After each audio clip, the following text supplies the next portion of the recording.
ఓవైపు చలిగాలుల తీవ్రత, మరోవైపు పెరుగుతున్న కాలుష్యంతో హైదరాబాద్ వాసులు ఉక్కిరిబిక్కిరవుతున్నారు. వైరల్ ఇన్ఫెక్షన్లతో పాటు శ్వాసకోశ వ్యాధుల బారిన పడుతూ చెస్ట్, గాంధీ ఆసుపత్రులకు క్యూ కడుతున్నారు. ప్రతి 10 మంది చిన్నారులో చాలా వరకు ఇన్ఫెక్షన్స్ బారిన పడుతుండటంతో ఆందోళన కలిగిస్తోంది. ఈ నేపథ్యంలో ఖచ్చితంగా జాగ్రత్తలు పాటించాలని వైద్యులు హెచ్చరిస్తున్నారు.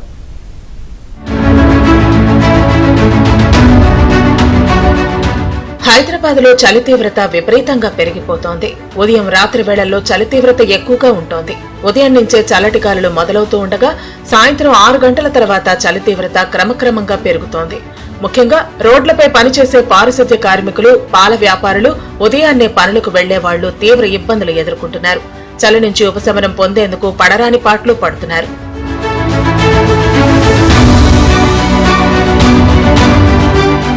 ఈ చలిగాలులకు జలుబు, దగ్గు, గొంతు నొప్పి, ఫ్లూ జ్వరం, ఆయాసం, స్వైన్ ఫ్లూ కేసులు పెరుగుతున్నాయి. అలాగే ఆస్తమా, సిఓపిడి, అలర్జీ, న్యూమోనియా, శ్వాసకోశ వ్యాధులు వచ్చే అవకాశం ఉందని, రోగనిరోధక శక్తి తక్కువగా ఉన్న వారిపై వైరస్ త్వరగా దాడి చేస్తుందని వైద్యులు చెబుతున్నారు. ఈ లక్షణాలు కనిపిస్తే వెంటనే వైద్యులను సంప్రదించాలని, నిర్లక్ష్యం చేయొద్దని సూచిస్తున్నారు. కొంతమందిలో కోవిడ్ అనేటువంటిది చాలా సింపుల్ గా తెలియకుండానే తగ్గిపోయింది. కొందరిలో కోవిడ్ తెలిసిన 2-3 రోజులకే మరణాలు కూడా సంభవించాయి. అలాగే ఈ సీజనల్ ఫ్లూ అనేటువంటిది, సీజనల్ వైరస్ ఇన్ఫెక్షన్ అనేటువంటిది కూడా అంతే.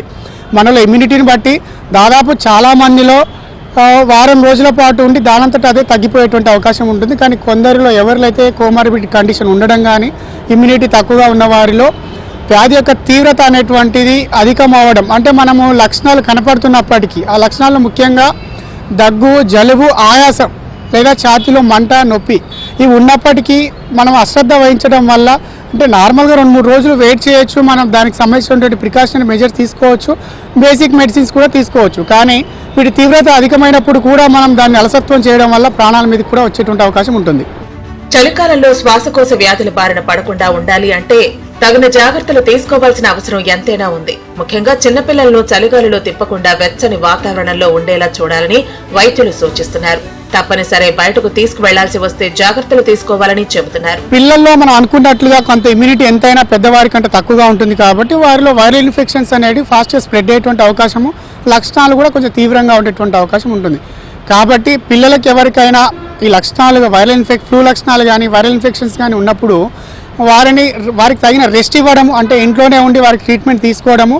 ఒకవేళ లక్షణాల తీవ్రత ఎక్కువ ఉన్నట్లయితే చిన్నపిల్లల డాక్టర్ని కానీ పల్మనాలజిస్ట్ కానీ కలిసి వాటికి సంబంధించిన మెడిసిన్ తీసుకొని పిల్లలకి రెస్ట్ ఇవ్వాలి తప్ప బలవంతంగా స్కూల్కి పంపడం వల్ల ఆ పిల్లలకు ఇన్ఫెక్షన్ తగ్గకపోగా ఇతరుల పిల్లలకు కూడా ఇన్ఫెక్షన్స్ వచ్చేటువంటి అవకాశం ఉంటుంది. కాబట్టి మనమే జాగ్రత్త వహించాల్సిందిగా అందరినీ కోరుకోవడం.